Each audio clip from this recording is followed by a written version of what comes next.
Yo, I gotta tell you about this new app that promotes Black group economics. Did you know of the $1.8 trillion that is spent annually by Black communities in North America? Only 2% of this wealth stays within our community. Our money stays in our community for only 6 hours, compared to our Jewish, white, and Asian counterparts at 30 days. Black Network is here to change that. We really need to support this. See you in the Black Network. You find success, right? So I just basically started doing smoothies for people, and you know what, make you your special smoothie, and make you your special smoothie. You drink it once a day, you drink it twice a day, and you'd be like, okay, I'm feeling good. Well, hello, everybody. Thank you so much for tuning in to another episode of Rooted in Blackness. I am Emma Ansa, and I am joined by my esteemed colleague and co-host, Lisa Vitello. And we have two special guests on today. We have Dr. Rudo Nyamapfumba, and we have Simone Jennifer Smith. And we're going to talk about a very important topic, which is Black mental health. So Black Mental Health Month was last month, but Lisa and I said, why does it have to end in a month? It's something that is a continual thing. So we want to continue to talk about it. So before we get into this conversation, allow me to just ask you both, Simone and Rudo, to introduce yourselves. Tell us a little bit about yourselves. My name is Simone Jennifer Smith. I'm the founder of an organization called Here to Help, located in Toronto, Ontario. And my focus is community development, psychoeducation, and of course, the space that most people know me in, which is media. Nice to meet everybody. Awesome. And I am Dr. Rudo Nyamapfumba. I am a licensed clinical social worker based in Texas. I run a practice, Haven for Restoration, so private practice, mental health. I also do a lot of end-of-life work as a hospice social worker. And one of the things I'm really passionate about is understanding how our experiences as people of color affected by things like spirituality, decision-making at end of life, and all that stuff that's been the main focus of my research with that. So I'm very excited to be here and to unpack everything Black mental health. Thank you both. Yeah, thank you so much for that. I'm going to start with just the broad question, which is around Black mental health, and it's we tend to, as Black people, carry mental health, and sometimes subconsciously we don't even realize that we are struggling with mental health. And I feel like there are a lot of stigmas attached to it. So either one of you can just answer the question: is why is it that we tend to, as Black people, carry mental health around with us and really sometimes don't even realize that we're struggling that way? Well, go ahead. Sorry, Lisa, go ahead. I was just going to say mental health issues or concerns, not mental health as a whole, because mental health has, there's a gamut. Yeah, that's why I left it broad, because I was hoping that, both of you are in this space, so maybe you can touch on, kind of like break it down and sort of touch on it. Honestly, Doctor, I think you should touch this first. I love that. First, and let me fill in some stuff, please. She's showing that to me. I always like to think of, in many ways, we are products of our environment, right? It's so many things that are rooted in shaping who we become as people, how we perceive the world. Some of these experiences, they don't just start now as adults. Now we know the name to it, but as children, we're almost enculturated into it. So what was considered normal, what was considered routine is usually what we carry with us. And so it's no surprise that sometimes we're carrying mental health concerns, whether it was because of lack of the awareness of the people, the generations that went before us, and how they navigated through those spaces and their understanding of what mental health is or was then. That's what was passed on to us. And so we find that as generations are changing, the way that millennials look at things, the way Gen Z is looking at things, the way that other people are looking at things, they're not the same. And so I think there's a big part that plays a part in that too. That sometimes we just don't know what we don't know, or we don't know what to name specific things that we never were named to us, and we're having to find out along the way, or maybe start questioning certain things as we go along the way that we maybe never questioned, or things that were normalized before. I have to agree. I also, for me, I come from a space where mental health discussions were normalized in my family, only because at a very young age, I was exposed to just the challenges that come with having mental health challenges. And my grandmother was diagnosed with schizophrenia when I was about 9 years old. So for me, I know how it can impact the family. It impacted me. My whole reason into studying psychology was because of my grandma. Because I remember at 16 years old, I said to my mom, and let me create some context before I say this, because I want to be very mindful towards the topic. I watched a very strong, independent woman become a former shell of herself. And at that age, to witness the decline in such a dramatic way, and at such to be like firsthand experience, like sometimes I would sleep with my grandmother and she'd be up in the middle of the night just having one of her episodes. And it didn't make sense to me, but all I knew is at 16, I said to my mom, I think I'm going to study the mind, because if I'm going to go crazy, I need to know why and how it's happening. And this was at 16. So I didn't even know what that really even meant at the time. All I knew is that this was happening. I didn't even see it as stigma. It was just a part of my life. And through that, it allowed me to kind of really do a deep dive into the mind, the mental state, trauma at a very, very young age.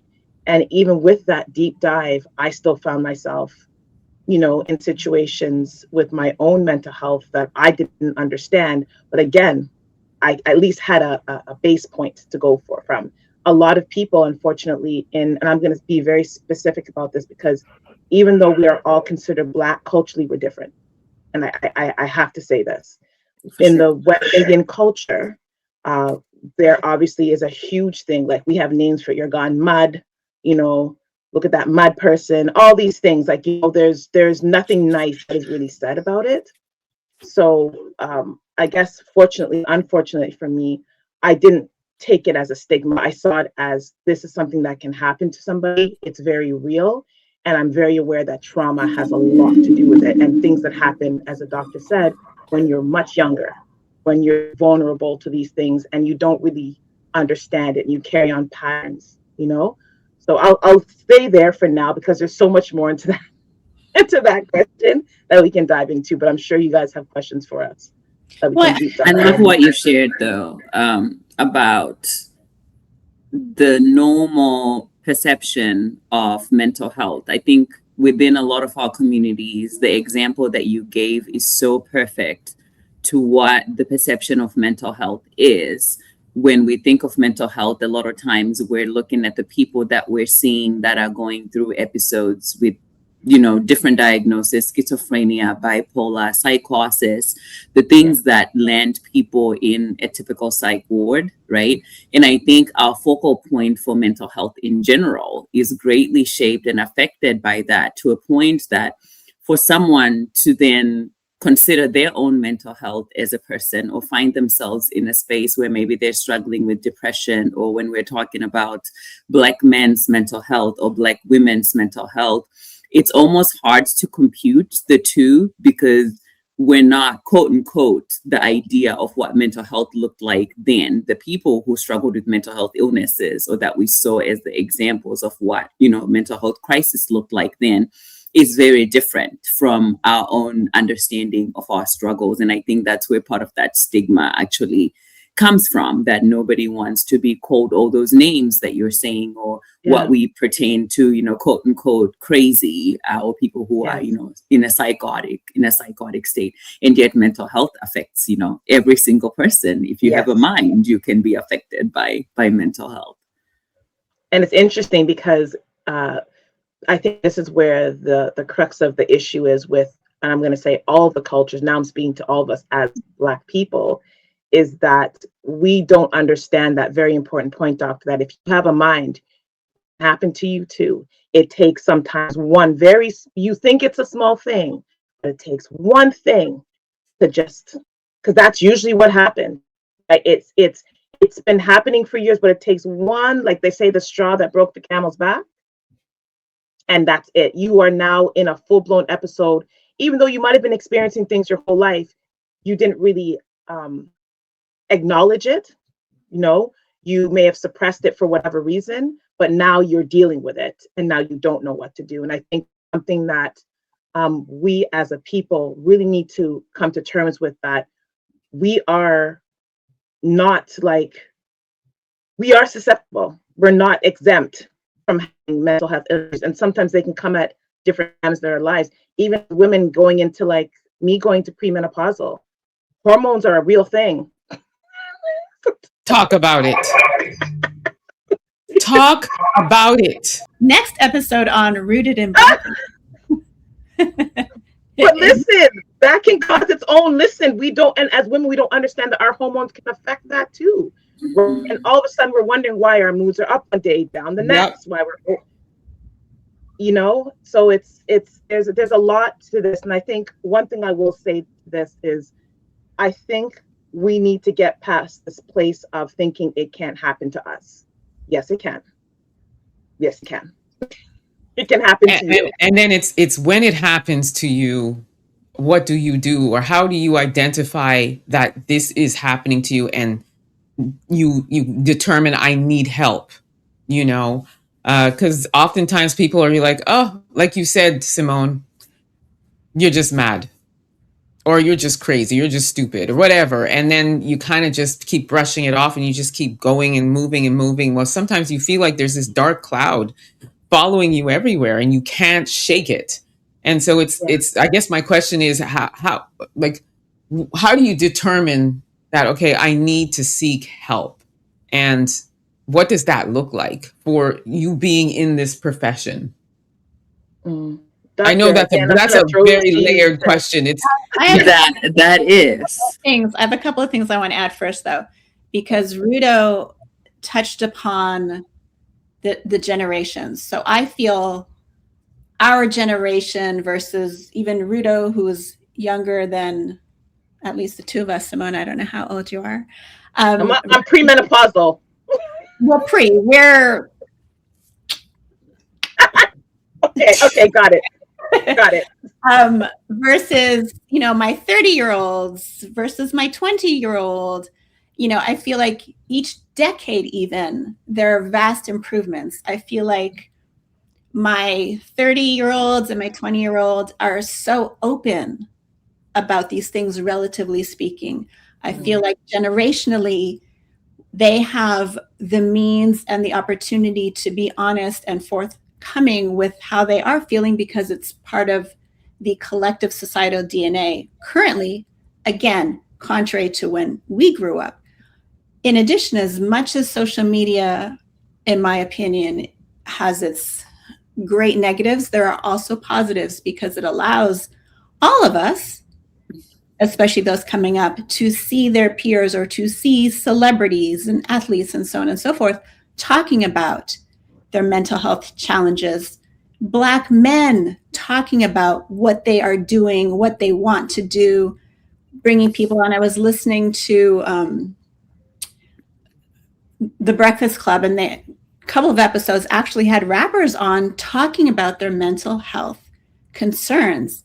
And it made me teary, because them coming on a show like that with millions of listeners and viewers and being honest about the struggles that they go through, and all these young Black men and boys that are hearing this, and women, but are hearing these, rapper and that persona, but talking about these things, it makes such a huge difference for, again, the people that are coming up to realize it's okay to be struggling. It's okay to ask for help.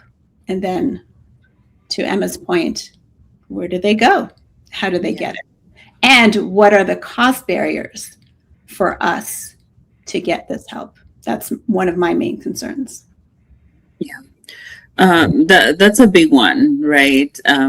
It's hard sometimes to give a marker exactly on when is too much, and when do you begin to actually start to seek help. If you are a person of color, I mean, let's focus on maybe racial trauma for a little bit, right? That's That a was going to big be my thing. next question, Dr. Rudo. Awesome. Yeah. I might be jumping the gun a little bit, but that comes to No, that's mind when I'm okay. thinking about, someone who's maybe struggling or questioning, like, okay, maybe I don't have mental, challenges, or maybe I'm just feeling tired because of this. If you are a person of color, especially in this country, there's a lot of racial trauma and things that are rooted in that. Whether you've experienced racism directly, whether you've witnessed racism, the microaggressions that we get to experience at work, being stereotyped or discriminated against at work, the emotional impact that comes from being repeatedly questioned, being overlooked or underestimated in a workplace, that affects you as a person internally, whether you realize that directly or not. Things like police violence and exposure to the traumatic things that we see on the news that are happening to people that look like us. The exhaustion that comes with constantly navigating predominantly white spaces as a person of color. Things like code switching and the psychological cost sometimes that comes with constantly having to monitor and check yourself. Where am I? How do I hold myself? Is this appropriate for me to say, or do I not say this in this space? The impact of racism in general on our identity, on our self-esteem, all of those things can affect how you navigate spaces, increase anxiety, how you navigate, relationships. And I always say sometimes it's just the trauma of having to prove that everything that I've highlighted before is real. The trauma of having to prove that your pain is actually real, which is a constant, thing that we experience as people of color. There's so many different markers, and I think sometimes things get really skewed because we are such a strong people and we're such a resilient group that sometimes we wait until the last minute for us to actually have to reach out to get help. Especially for us as Black women, I think getting help in general is not part of our DNA. And I say that very loosely because it should be. When we think of the idea of strength and resilience as Black women, I always say being a strong Black woman can be looked at as a trauma response because there's so many things that led Black women to hold their strengths and to uphold families. There's reasons why we have matriarchs in our bloodlines as opposed to the patriarchy that might exist in certain cultures. So all of those different things, identifying whenever you feel that, okay, this is not normal. I'm having more days where I'm just feeling like it's this dark cloud. I think we tether around it a little bit. It's not that we don't know what it actually is. I think we tend to sugarcoat and make it look a little bit maybe more lighter because we struggle with those stigmas to associate ourselves with actually saying, hey, I'm actually struggling. With that, but you don't wait to get to the final point. You don't wait until you get in a moment of crisis.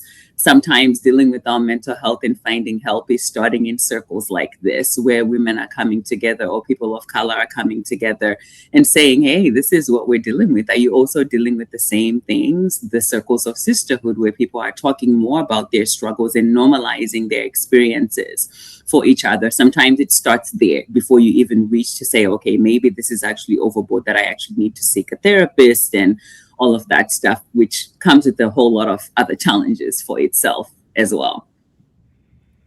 Yeah, I would have to definitely agree. I think I want to add to that and say the self-awareness piece is a piece that's before we even head into the racial trauma.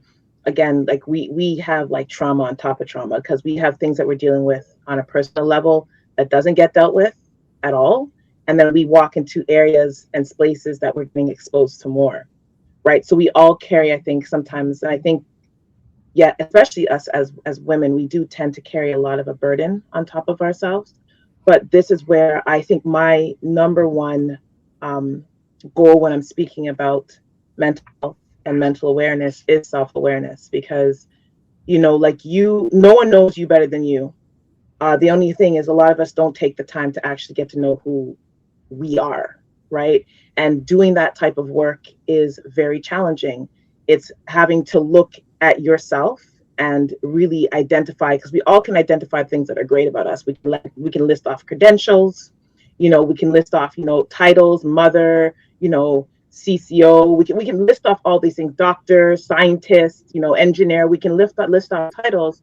But then when you ask someone about who they are, the other side of them, the person I say and I call the shadow self, a lot of us struggle with that. You know, we're unable to really take a look at our history. You know, what is it that I saw my mom experience or my dad experience? You know, what grandmother experienced. I think, and again, I've always think I've had a little bit of an advantage, because at a very young age, I was able to really conceptualize all of that. I knew somehow that if somehow I knew it was sick. I don't know how. I'm 16, so who knows how I would know that? But I knew somehow that because it had happened to my grandmother, there was a chance that it could happen to me, and that's what allowed me to dig into this work and dig into the work that I do, and why now I see education as being one of the strongest tools when it comes to speaking about mental health, is really educating people on what it, outside of the word, what it means to them personally. What does mental health mean to you, right? When you look at your existence, when you look at your life, when you look at your struggles, when you look at your history, when you look at what your grandma's grandma dealt with, like, these are things that we don't really, because we're just kind of moving through life, we don't have time, and some of us just don't want to make the time, you know, to really look at that. Unfortunately, life is busy. Children, work, you know, politics, COVID, like all these things are popping up in life, and we have to deal with them.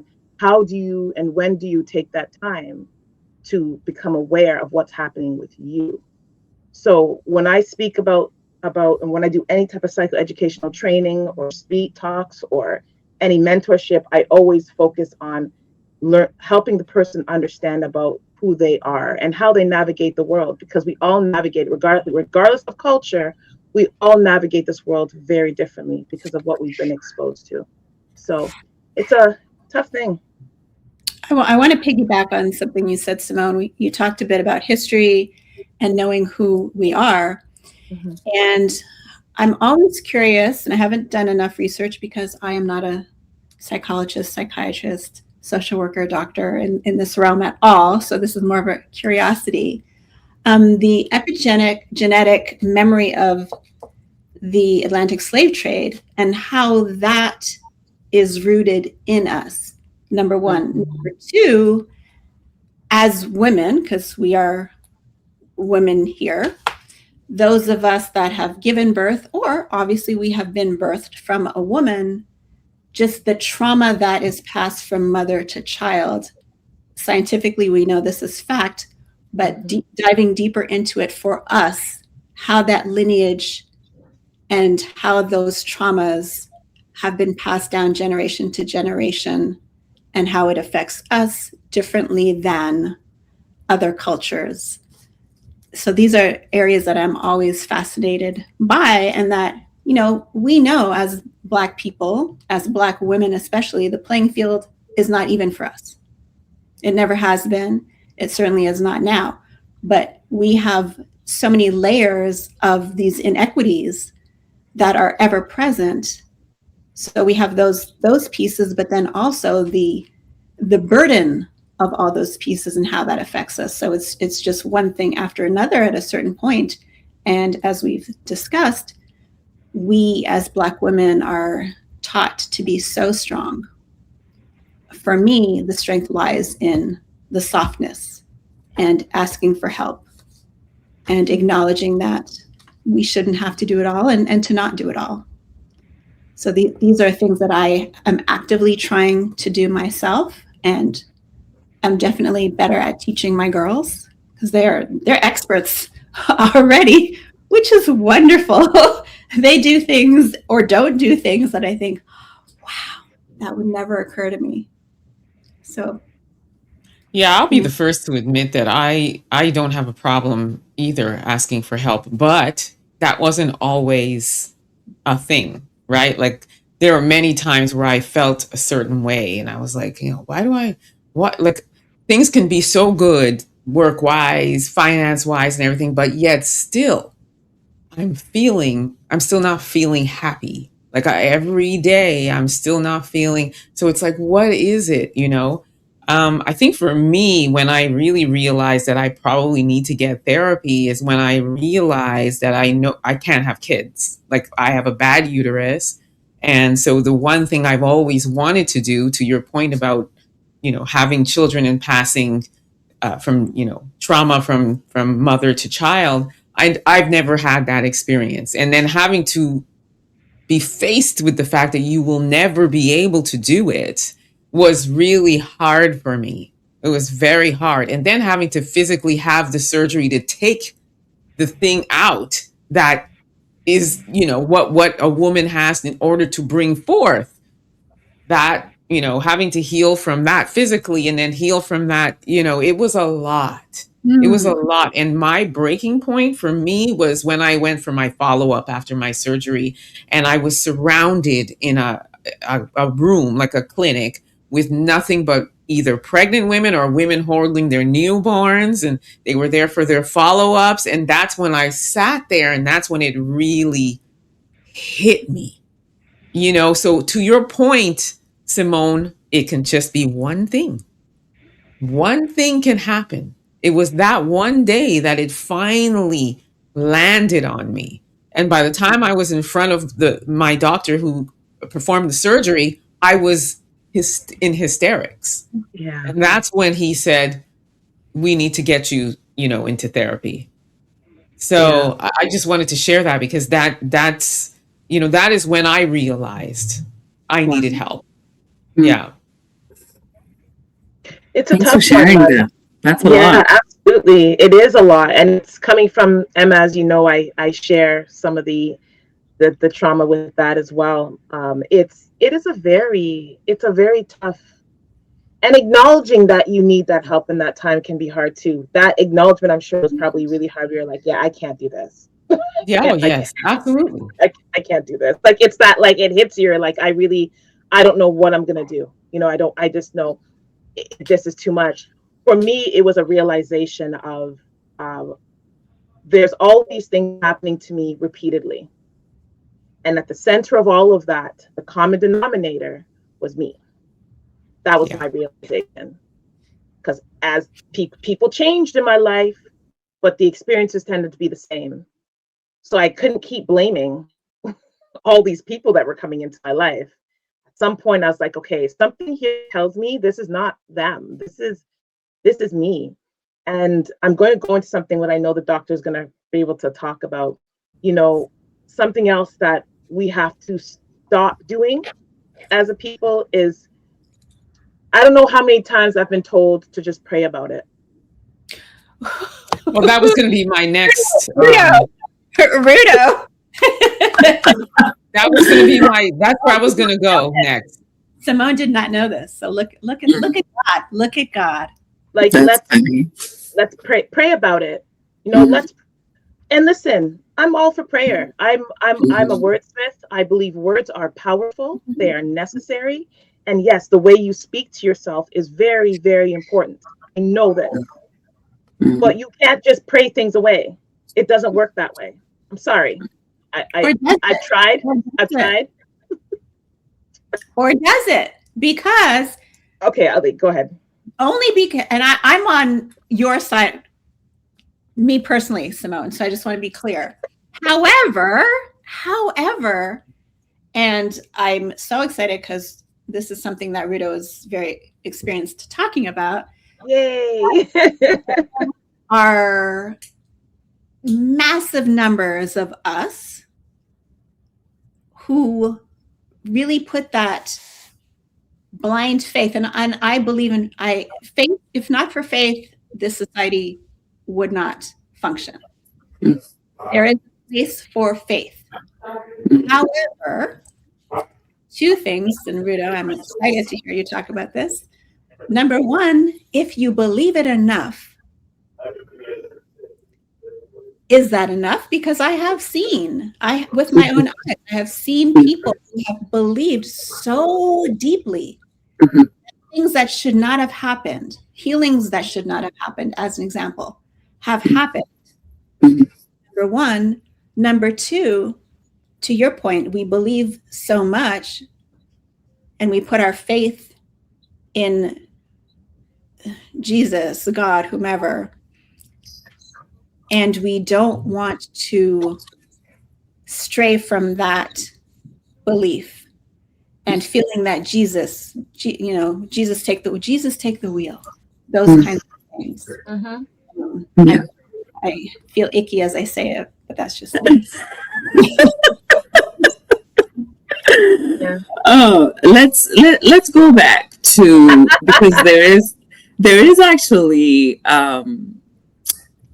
there is history behind that, right? Why are we as people of color such people of faith, right? And before we look at that of Christian faith, Christian faith, not of our ancestral beliefs, but of the oppressor's religion that was forced upon us. So I just want to be clear about that piece. Correct. So when we're thinking about intergenerational trauma, that's one of the things that, we focus on too, because think of like older generations. If I could describe the older generations who maybe were some of the people who were actually directly impacted by the slave trade, they were working for their slave masters and all of that stuff. When you think of the circumstances that they were in, their faith really shaped the core of who they were.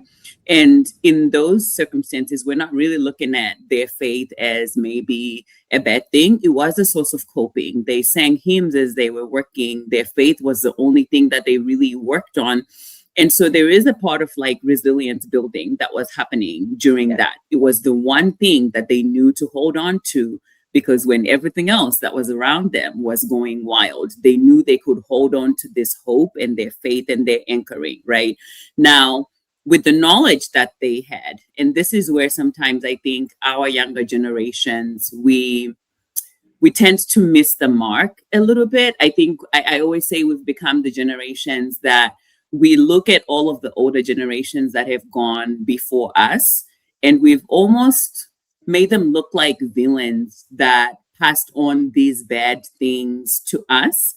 And yet sometimes we forget that the world and what they looked like then and what the world looks like now, when we're talking about access, when we're talking about information, when we're talking about technology, the things that they had then, I like to look at it more gracious. And this is something that has come as part of my own healing too.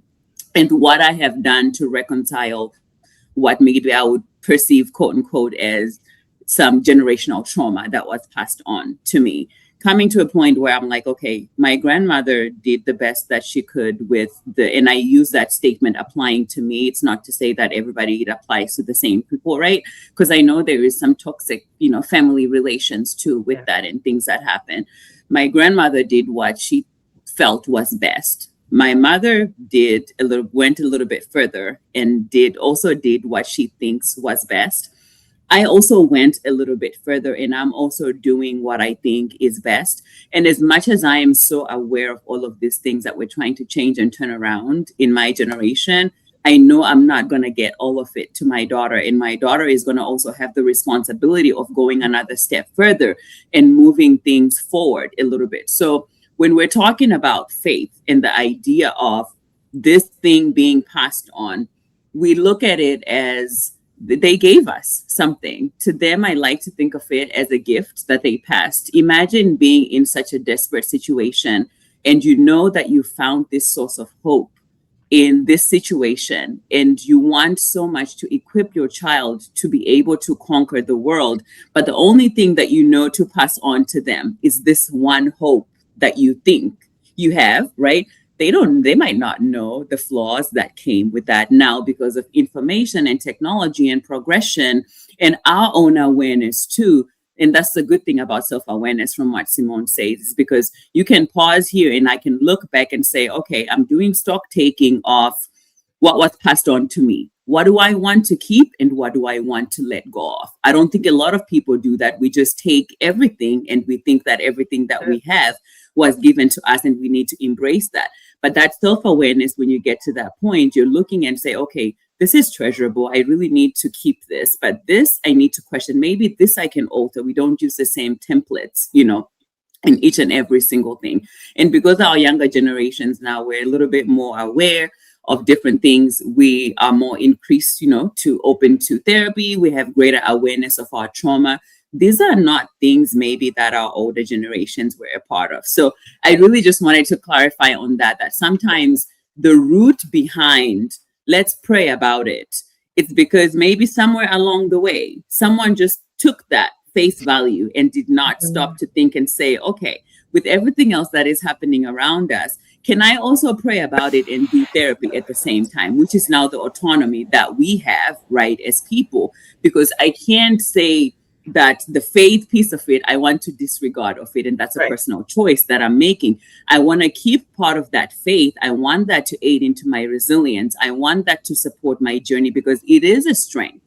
When we're talking about intergenerational trauma, we can also look at the intergenerational resilience that was passed on to us. So the trauma is not the only thing that was passed on. There was also a big piece of resilience that came with that. And faith is a big part of that as well. So when we're now looking at both things at the same time, we have a better access. I almost say that, there's privilege sometimes that comes with this. And I realized this when I found myself in a state where I knew I had a lot of things from my past that I needed to make, amends with. And I was one of those people who just, I overworked. If I kept my mind busy, I didn't have to think about a lot of things. Mm-hmm. And I got to a point after I had my daughter by way of postpartum depression, thank God. And I say thank God because it really was my saving grace. Unless I hadn't gotten to that point, I probably would have continued on that path and my healing journey would have taken longer than what it took. But I literally got to a point where I felt very crippled. I stopped work. I could not work for months. My husband was running our household, then doing everything because I physically could not. But it was also a part where I realized, man, and it's humbling as a clinician because you get to see your clients come to your office and they're telling you that they can't get up and go shower. And you're like, what do you mean you cannot get up and go shower? Yes, you can get up and go shower. Until you find yourself in that state where you're like, I literally have no energy to get up and shower. And my husband is coming to me like, it's been 3 days. Can you get up and at least do something and act like you're actually trying to help yourself to do better? You wouldn't understand the depth of that. But I remember in that moment thinking, this is privilege. There's not a lot of women who actually have the time or the means to just crumble and fall apart and have someone who can keep the show going and allow them to just have that moment. Because how many women, like we're thinking about, the idea of strong Black women within our culture. We have a lot of women who are single mothers, who are raising children by themselves, who the whole household is depending on them to go to work. Do they have the same privilege to crumble and actually focus on their own healing work? They do not. And so there's so many different layers, I think, that come with that. But I think ultimately with faith, we're taking what we can preserve and not just look at it as this thing that might be bad. It's how we reframe and reshape our experiences. And because now we know better, we can be a generation that says, okay, praying through things by itself is not the only way. If that is working for someone, that's okay too. But we have these other resources that we can use. You can pray and do therapy at the same time and get, the same results, or you can also focus on therapy while also being a believer. And those things can coexist at the same time. We don't have to pick one over the other. Yeah, that's what I was going to say. I feel like it's in lockstep. And like this saying says, faith without works is dead. So you can have faith and you can pray. And I believe in prayer too. But you can still, like you said, get therapy, do the other work, and still pray. You can hold two things at the same time. So I agree with you, Dr. Rudo. Just pray about it, to me, isn't always especially if somebody's coming and they need help, and that's the answer that they're getting, or they come to pastor or elder or whoever, and they're like, I have this situation, just pray about it. It feels very dismissal. It feels like, you're not really here to help me, when that's essentially what pastors and whatever are there to do, right? Is to take their shepherds, they're supposed to take care of their sheep.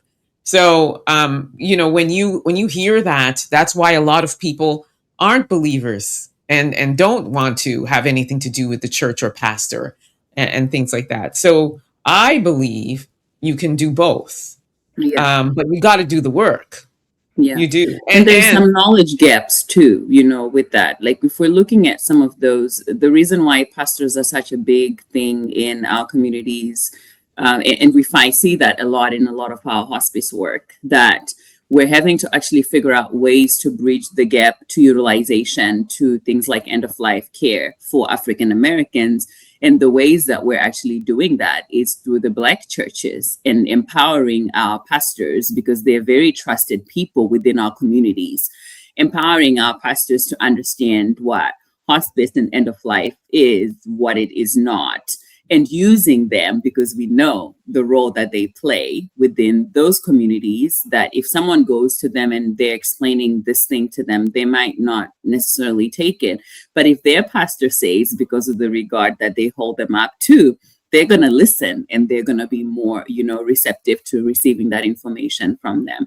And it's the same thing. So I know a lot of programs, mental health, that are focused on Black people, who are using a lot of our Black churches as, educational work centers, and empowering our pastors to start understanding a little bit more about mental health, equipping them to even be people who can provide mental health support, not just the Christian, quote unquote, Christian counseling that they give people and just listen to their problems, but actually helping them have the resources and them understand the theory of what it actually means to support people. Because like you said, we are losing a lot of people because of that, whether it's, to just, suicide, or people who bring up their own, issues, and they feel like they're being minimized, and nobody really is listening to what it is that they're saying, or they're saying, I've been praying about this, but nothing is changing. So is that because God is not listening to me? And then now you're creating a whole different dynamic of things altogether, and people are questioning things that maybe they should not be questioning, when sometimes all it really takes is them to have someone talk to them, or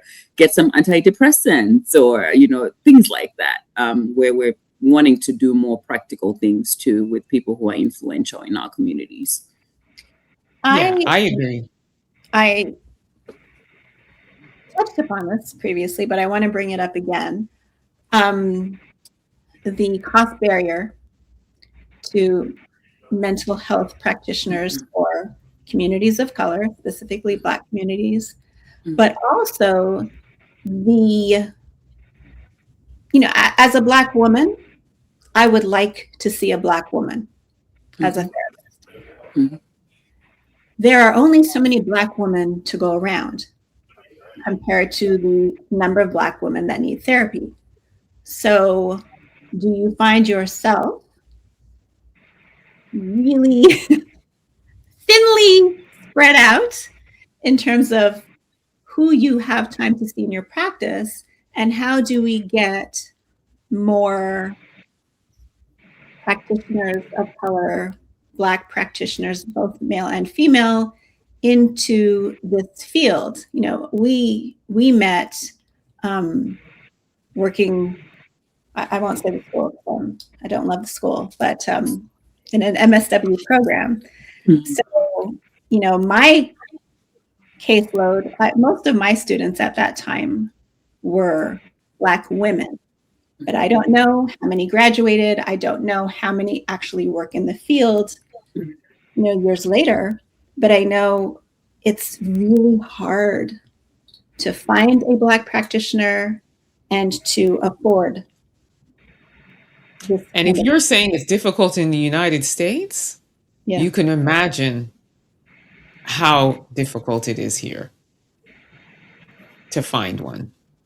Yeah.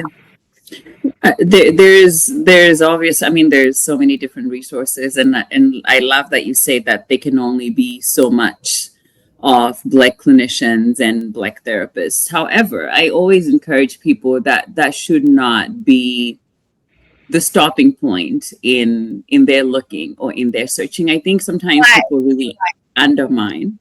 Why? You know, Why? because Why? so let me explain. Yes, One of the reasons, obviously, that you would want a Black therapist, obviously, representation, right? Representation is a big thing. You want to be in a space where you feel seen without having to explain your cultural experience. Um, there are certain things that you just want to say and someone gets it, and not you have to explain. And I say that because I've had my own fair share of Black therapists. And I think sometimes there is an assumption that every Black therapist automatically understands every Black client's experience, Or which is is not good. true. Or There is it just is. good, you know? True.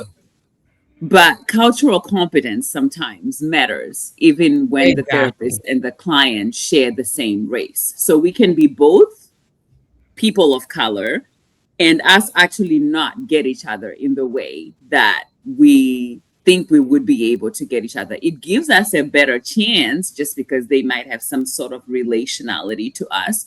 I'm saying that to say it is important. If you can find a Black therapist, if that is important to you, I really do hope that you do find that, because that representation matters.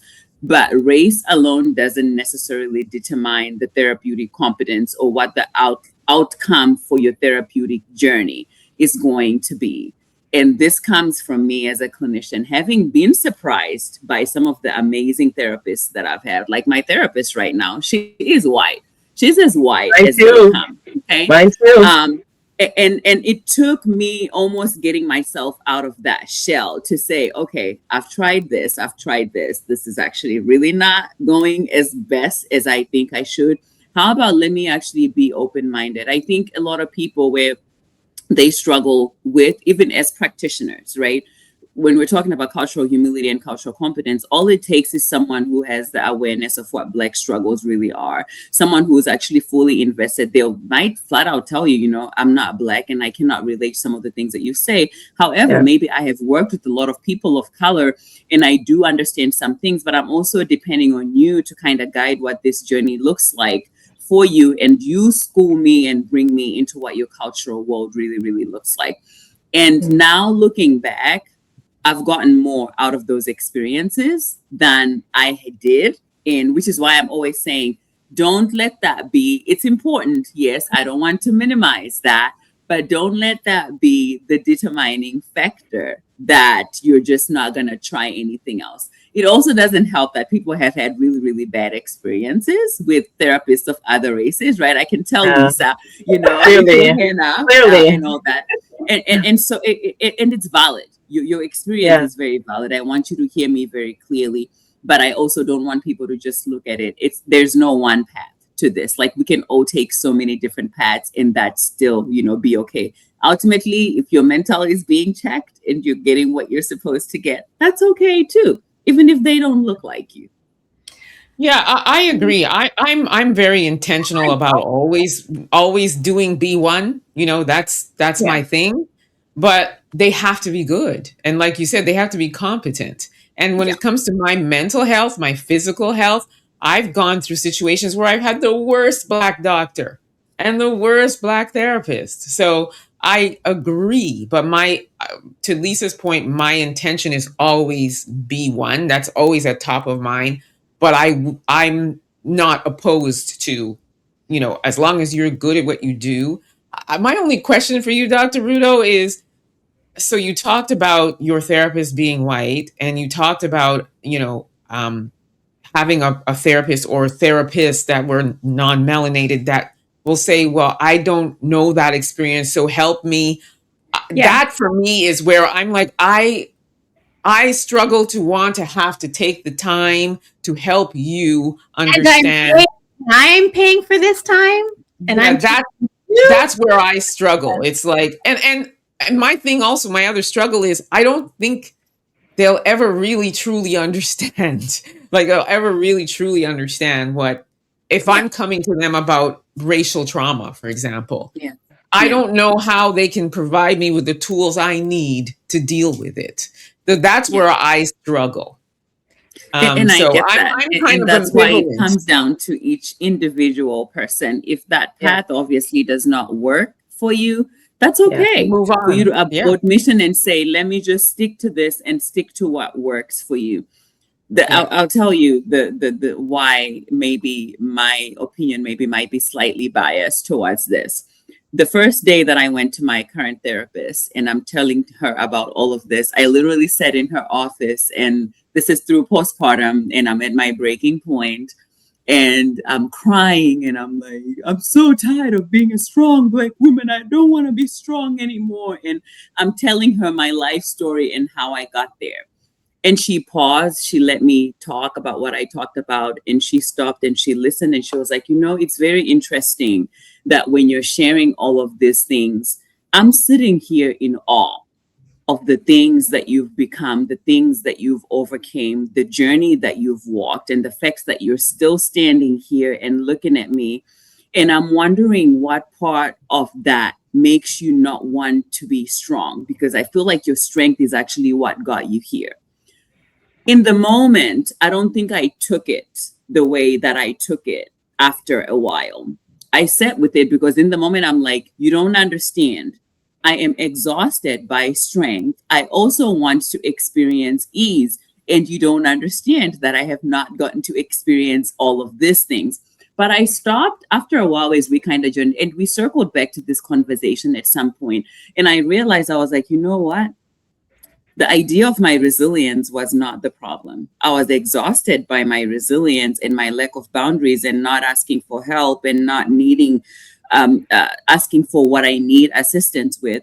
But was there really anything wrong with my strength? And that's the point that she was trying to make, that because of my experience and where I am, what she sees and what she hears is very different from how I'm perceiving the weight on my shoulders. I'm saying I'm tired and I want to put things down. And she's looking at me and saying, I'm just in awe that you've been able to carry all of these things. So there are certain things that I think, if you're able to, and I also say that I know I'm at maybe a little bit of an advantage, because naturally as a clinician, there's certain things that I'm able to do and compartmentalize in my brain that maybe someone who's not a clinician is able to do that or reframe the same way. But that was, it really opened my eyes up to so many different things. But I do get that it is exhausting to have to explain your experience to someone, especially as it relates to certain topics. I'm Lisa, curious to know what I see you, Lisa. You seem angst right now. She's not convinced. She's oh not. my That's God. Okay too. Like That's you okay. feel, and you know what? But this is why everyone's experience. Everyone has a very individual journey, because it's different for everybody, everybody. right? And your experience, Lisa, whatever it is, which I'm sure you will share, because you looked so unimpressed. Well, and obviously I wasn't there, and Rudo is paraphrasing because I'm sure you don't remember verbatim this conversation that was had years ago. But for me, if I'm telling a white woman, I'm exhausted, essentially I'm exhausted by my Blackness. And you're telling me, it's so great that you're strong, which is the thing that's exhausting me. I don't like that. I don't like But that. that's not what she said, though. She didn't say no. She said, have you considered, and this is something that maybe if you're a clinician, you would understand. I think contrary to what people think, you're not clinicians. She's helping me reframe my experience, which is something that we actually do a lot in therapy. Contrary to what people think, your therapist is not there to give you direction or to give you instruction on what it is that you do, right? they're pretty much kind of just helping you come to your own understanding. And there is ways that people can do that, even if you don't necessarily relate to someone or they don't represent what it is that you come with. What I got from that was her just saying, have you looked at it from this angle, that maybe it could be this? She was not saying that my experience was invalid simply because she doesn't understand the weight of what it is that I carry. Now, if I had said that to a Black woman, if I just come here and I say, y'all, I am so tired of strength, you understand that in a very different context than someone to where I don't even have to go into the details of why I'm exhausted, because with the moment I say that, we all can relate to that, right? And sometimes it's okay if we have to help people understand where we're coming from. It's sometimes for me. Sometimes yes, in this context, for me, no, because the hours you have in your office should not be requiring me to explain things to you. Number one. Number two, that's valid. I'm explaining things to you. That doesn't work for me. But again, and that's valid. Emma talked about her male doctor. I personally don't want a male OBGYN. You don't have my parts. And he's an Asian man and fantastic. Yeah, fantastic. I can't do it. You don't have my parts. For a GP, a GP. For me, if you are good at what you do and you meet all the requirements that I need, that's it. So that's the way I look at it. I mean, he's 80 years old and he's been in the business forever. He's delivered hundreds upon hundreds of babies. He's done 1 million surgeries. Like he's chef's kiss. Experiences are very different. That's the beauty of individuality, right? Yeah, I love that. I love that. And that's why we have the variety that we have out there. For sure. Yeah. I've been with my therapist for 2 years now, and she is I would say about a 55-year-old European Yugoslavian woman, and not once has race come up. I'm very clear about for me, the issues that I have had to discuss with her have not been about race, which is probably why race is not brought up. Okay. A lot of the issues that I've had to deal with are issues of addiction and control and being a woman. And those are things that she could relate to, and it had nothing to do with race. And again, I see when I speak to her, and Doctor, you can definitely speak to this, is you're right. I know her job is not there to fix me. Her job is there to help me reflect. It's about having a sounding board, someone to ask you those questions that you don't ask yourself, because we're always in our head. We stay in our head all the time, all of us. It doesn't matter who you are. And we need people who are able to take us out of our headspace and look at things objectively, because we're very emotional, right? And that's what I needed her to do. And I've never had to, it's never been a thing where I've gone there and been like, okay, this is a white woman. I've got to figure, it's never even crossed my mind. I just gone in there and said, look, this is what I'm thinking. And these are the thoughts going through my head. They're crushing me. They're making me feel a ways. They're paralyzing me. Help me. Help me. And she's been able to do that. And the idea of race has never come up. Now that's just my journey. Lisa, clearly your journey has been very different with that. But I think also, and I talk about this every episode, it seems, I live in Atlanta. I can live my whole entire life in Atlanta and not come across white people. My dentist, my doctor, my eye doctor, my everybody is Black and quality Black. So I can make those choices differently from you all. So that is a large individual. Absolutely. Your access is different. Your access is completely different. 100%. You don't have to in Canada. And that shapes your expectations too, and what you're willing to settle with, right? Like I remember when I lived in Kansas and I was literally the only Black person in this small little town. I couldn't even fathom the idea of finding a therapist of color. So that was not even in my toolbox when I was looking for a therapist. It wasn't even in the forefront. But then if you are in a place where now you're like, okay, sometimes you're just needing one thing that gets you from one point to another, and you can always change and shift. I will also say, though, as a clinician, and I think there's a part of a little bit of hyper independence in us that comes with this. Some of my most challenging clients are people of color. And you would think that it would be a little bit easier because they have what they are looking for. They have the relationality, they have all of these things. The representation is there. They want to be challenged. I'm like, everything, we're aligning on each and every single thing. But then there are times when I almost have to stop and be like, okay, did you come here because you were the therapist? Because you seem to know it all. And if you know it all, why are you here? Are you here? You know what I mean? Yeah. Which is a big flaw sometimes in us. And so the reason why I'm saying this to just challenge our thinking as people of color is to say that sometimes not everything has to be concrete. Not everything is black and white. Sometimes there is a lot of gray areas. And sometimes you might actually be self-limiting and self-sabotaging by creating these boxes and boundaries and barriers for yourself to stop, because now you want to also guide and channel your own healing and direction. And sometimes not everybody actually knows where to draw the line between, okay, this person actually knows what it is that they are doing and they understand the human mind. They might understand my mind in a way that I might not understand my mind.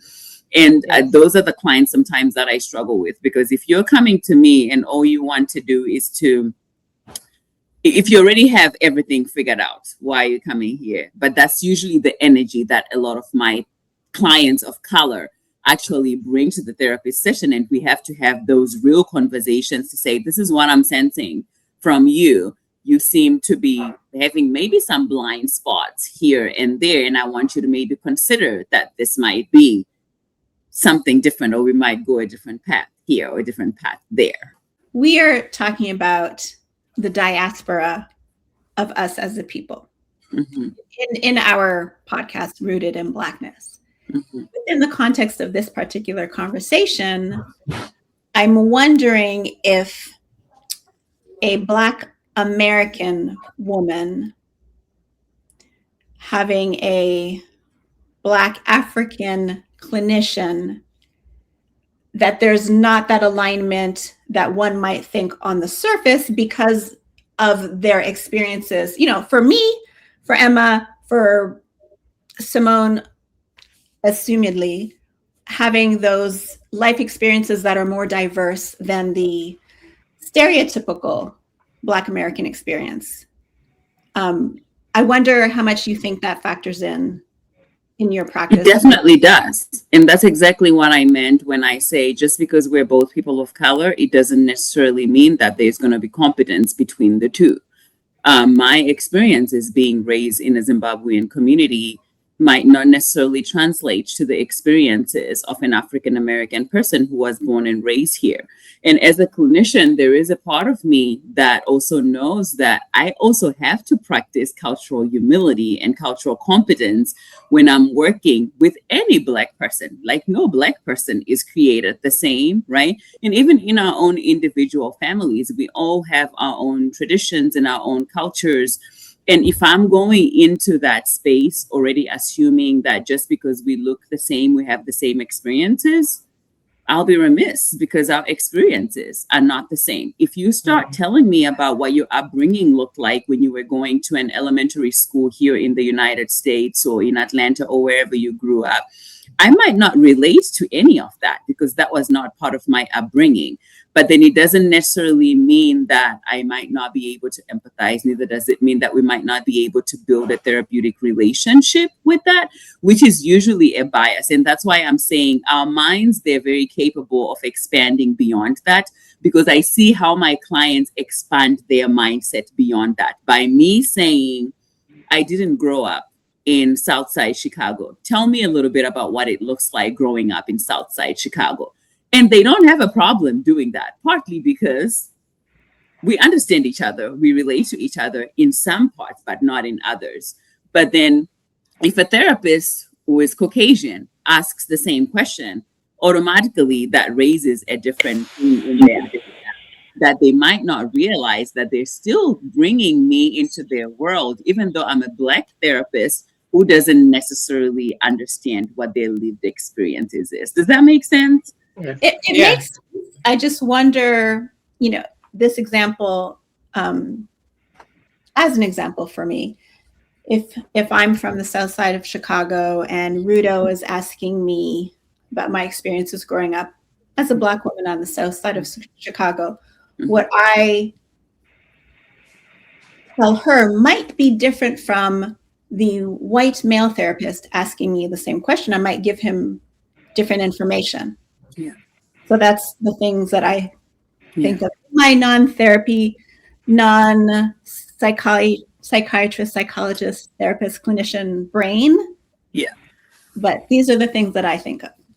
What's interesting is, I think this is one thing that I want to just hit on here. When you are in crisis, and it doesn't matter what type of crisis, whether it be a mental crisis, whether it be a physical crisis, if a paramedic shows up to help you and that paramedic is right, you don't give a damn because you're in crisis. And I'm not talking about police. I'm talking about when it comes to body health. Okay. Now, this idea of being in a box and kind of shutting yourself off, doctor, I have to agree with that, and sometimes sabotaging. In Canada, I do sometimes have an issue with, my community, specifically the West Indian Caribbean community, where they set up these barriers right away, where it's like, well, I only want to see a Black therapist. Okay, well, that's fine. But when you end up in CAMH and Emma, you know what I'm saying? What's CAMH? CAMH it's like the medical facility here in Toronto. Okay. It's for people with mental health issues, challenges, and end up there. And there's they do a lot of great work. They have a lot of like group sessions and things, but I've worked with them before. So they do a lot of great work. But again, being in Toronto, in a clinic of 20 different mental health professionals, you may have one, right? And what I tend to see happening sometimes with us is we do create that barrier right away, where it's like, well, we're only going to say, well, okay, well, that's fine, but you don't have the money to afford one. If you want to be that particular, can you afford that? Because they're charging you by the hour. Well, no, okay, but you are in a crisis, and your crisis again is now maybe impacting other people around you. So what do? Do you just not see anybody because you can't find a Black doctor? We don't have the privilege of you, Lisa, being in Atlanta, where that's what you have. Like, that to me is a great privilege. You have that. We don't have that here. So if you need the help, when does it stop being about color and race? And when does it be about, I need this help right now. I need to move from this part to get to this part. And right now, I don't care if you're an orangutan. If you can help me feel better, I need the help. Help me. Help me. Well, and that's why I was saying earlier, that is my mindset, because my doctor, my medical doctor is Nigerian, but it took me a long time to come across him and stay with him. I've had Nigerian doctors, they were horrible. And when I say horrible, Dr. Okan. Anyway, I'll move on. But they were just fired. Wow. Wow. Okay. Horrible. And so, my doctor, he's amazing. And I'm with him because he's amazing. But I've had other doctors that were not Black that are amazing. So when it comes to my body and my health, I'm whoever is competent and understands and takes the time and is thorough and all of those things, because you can have a Black doctor that's not thorough. You can have an Indian doctor that's not thorough. You can have an Indian doctor that's amazing. So that's my mindset too. So I get where you're going, Simone, with that analogy, because if 911 is coming and the EMT is there, I'm That's the I'm not last thing I'm. refusing you if I'm having a heart attack. I'm not I'm Right. not gonna be like, oh no, You all I are need a missing Black paramedic. my point. I understand I have certain privileges by virtue of where I am. However, my point in this context is human beings have hearts. So regardless of your race or gender, you have a heart. So you can understand you have a heart, I have a heart. You're my heart doctor, great. You got a foot, I got a foot, you're my podiatrist, great. Those kinds of things that are like and same, I'm okay with. My genitalia, if you don't have the same genitalia that I do, I'm not going to be as into it. My struggles, because we did talk about racial trauma. If you understand racial trauma from a textbook, I'm not going to be as geeked about that. So there are some things that I'm okay with, some things I'm not as okay with. And it's everybody's, everybody's right, for sure. Yeah. That the three of you are facing, not exclusively, but part of it is lack of access. So my last question for you, Rudo, is how do we get more of us in the field to help more of us who need the help? I don't think I'm going to answer that the way that you want me to answer it. Because I don't think, because I don't think the solution is all about getting more of us to help more of us. How do we, and I think that's where sometimes we have to differentiate our needs and wants and what wisdom and knowledge should drive us to do. It's one thing for us to aspire for a world where we have endless amounts of Black therapists, Black doctors that are so competent that meet each and every one of our needs. It's another thing to also honor where we are currently and say, okay, how do we start from here and actually utilize the resources that we have available to us while still aspiring for something better?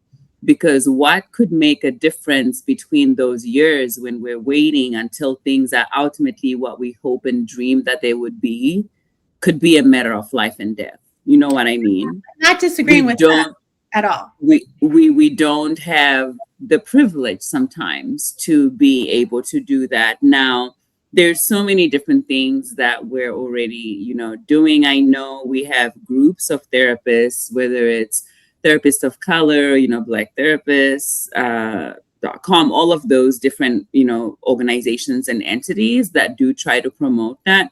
There is some barriers and challenges to that too, because when we're talking about health equity and access, we also have really high rates of poverty, right, within our communities. Not a lot of people have health insurance. Some people are on Medicaid, and that comes with its challenges in itself too. So you don't have the same privilege to say, I need this therapist from this specific one, because if you're offered whatever your insurance is covering or whatever your Medicaid is covering.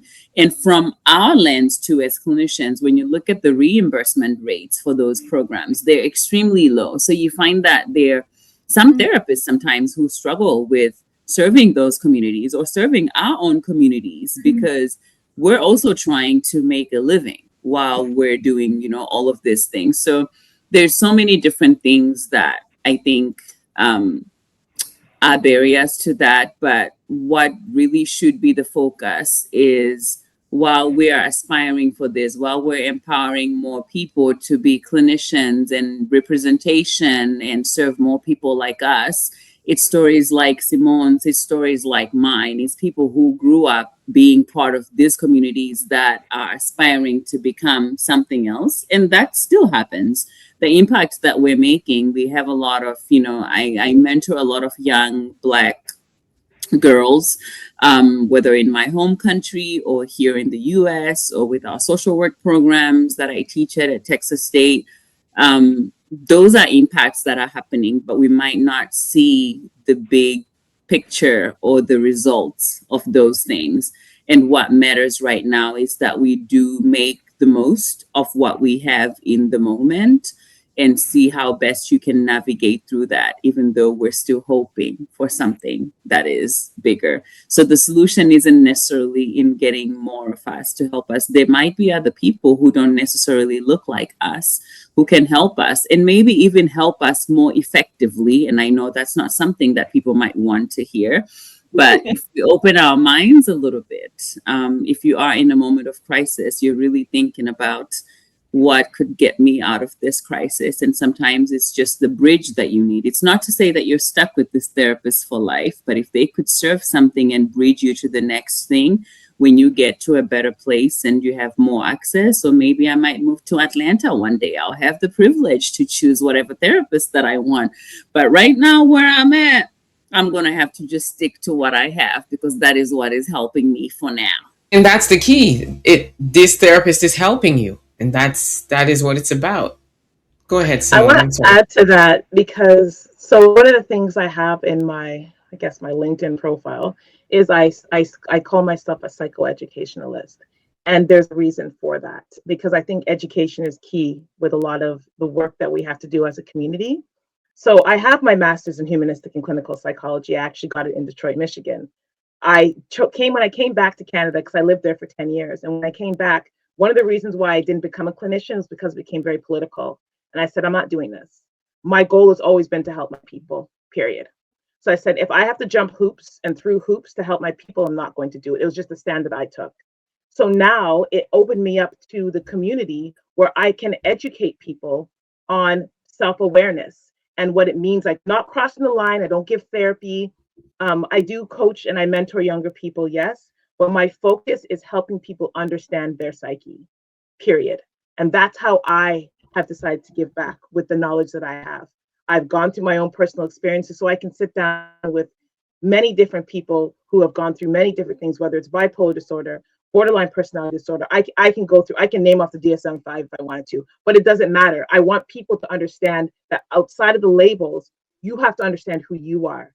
And this is why I really, really focus on that part of it. And I do this, Emma, in my writing.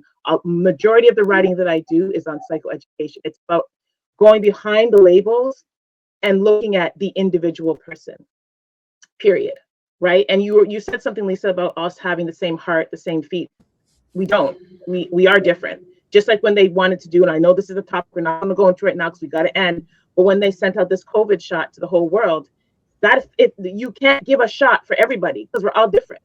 Everybody's body makeup is different. This is why they have warning labels on pills, because of what your body can take, another person's body can't take. It's just how it is. So for me, it's about education. I just like to ensure that if someone is sitting in front of me, if a group of young people are sitting in front of me, if a group of grown-ups are sitting in front of me, I focus on helping them educate themselves about who they are, what their struggles are, and then how they can either use tools that I've provided or find people who can help them. That's kind of where I kind of come in when it comes to helping people in the community. How do we get more help? For me, it's education. It should start a lot younger, where we don't talk about mental health really in schools. We talk about sex education, but we don't talk about some of the other things that come with life. I always say they never prepared us for this.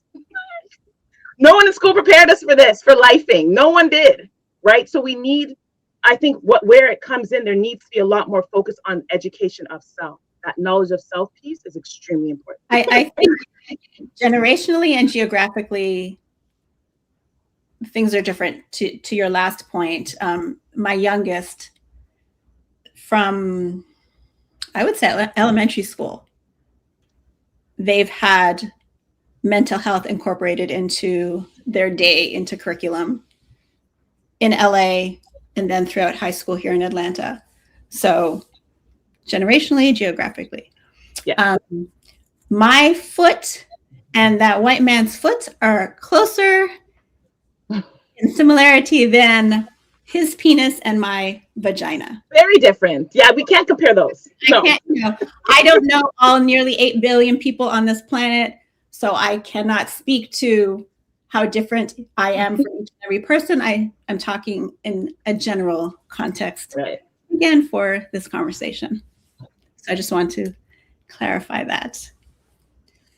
Well, this has been really enlightening, and I once again, and I say this moreover, after every single episode, I always say we need another one. So now I'm saying it again because I feel like we just we just scratching the surface here, because there's no way that this could be, unpacked in 1 hour. It's just, there's just so much. It's so layered, right? So I would love to do this again. I would love to do this again. And I'm always putting it out there. I don't know, Lisa, every time I'm like, we need more. We need more. I'm just going to say, for final, like, if you had to say something to the Black community who may be struggling, what would you say? What words of encouragement would you give them? I would say there is hope. I think what makes us who we are is important if we're actually able to dig deep into who we are as a people and dig more into our strength. How do we preserve our resilience as a people without romanticizing the suffering that comes to it? Because it is a fact that there is a suffering that comes sometimes with our resilience, and sometimes we always don't know how to draw the line, between the two. Especially for us as Black women, we do deserve to experience ease also in this lifetime. We do deserve to be held up in the same way that we hold other people. And there is hope. I have hope that can happen.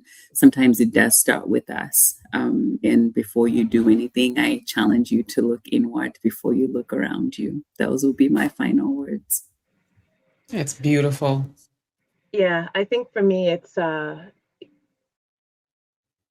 what you feel, because those are important and they're valid, but also understand that you have one life. This is the one chance, even if you believe in reincarnation, this is the one chance you have in this lifetime, in this existence. If you are not living your best life, mentally, spiritually, physically, emotionally, you have the choice to change that. And you have to figure out how that happens. You cannot put up blocks. You cannot make excuses. You cannot lay back on trauma. You have to figure that out.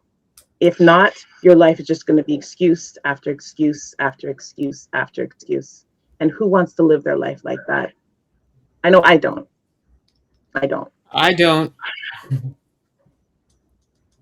This was great. Thank you so much for very joining us. I appreciate it very much. Thank you. Rudo, make sure you tell people where they can find you. Yeah, for sure. Dr. Nyams, I'll share my Instagram handles with you guys. Or heavenforrestoration.com. That is my website. And Simone? Everything is at Here to Help. Here as an HEAR. Doctor, you'll like this. My name, Simone, means to hear. Interesting how that worked out. I love that. I'm literally here to help. That's what I do. And my basis of my work is listening to people and meeting people where they are. Because listening is not, people don't know how to listen. People know how to do this. They don't know how to listen. Listening is an art. It's an art form that, of course, going through schooling, I had to learn to craft and really, hone. But I'm really good at listening and seeing and hearing things that a lot of people are not able to do. So, yeah, here to help on everything. Here to help. HEAR. And that's number 2. Mm-hmm. The number 2. Here to help. Yeah. We will see you again next week. Don't forget to tune in every Friday night at 7 p.m. and like, share, and subscribe. Thank you very much. And we shall see you on the next one. Until then, please be safe, everyone. Peace be. Thank you. Bye. Bye.